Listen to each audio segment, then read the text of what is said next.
2023 жылдын консолидацияланган бюджеттин салыктын жаңы түрлөрүн киргизбестен гана көбөйтпөстөн 575 миллиард сомго жеткирдик. Салыктар бул жакшылык айланпасы, бул жараны өнүккөн өлкөдө жана цивилизациялуу коомдо жашоо үчүн төлөй турган баа.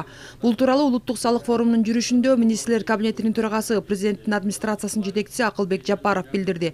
Ишкерлердин экономикалык патриотизминин аркасында улуттук экономика учурдун чакырыктарына туруштук бере алат. Инвестициялардын ар бир тамчысы келечек муун үчүн маанилүү.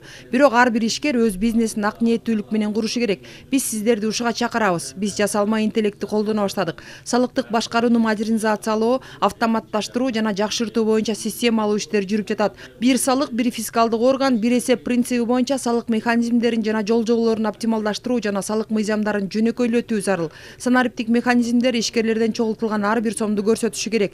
Негизги милдеттердин бири биз товарлардын өлкө ичинде дагы, анын чегинен тышкары дагы өтүшүн көрүшүбүз керек, деди Акылбек Жапаров.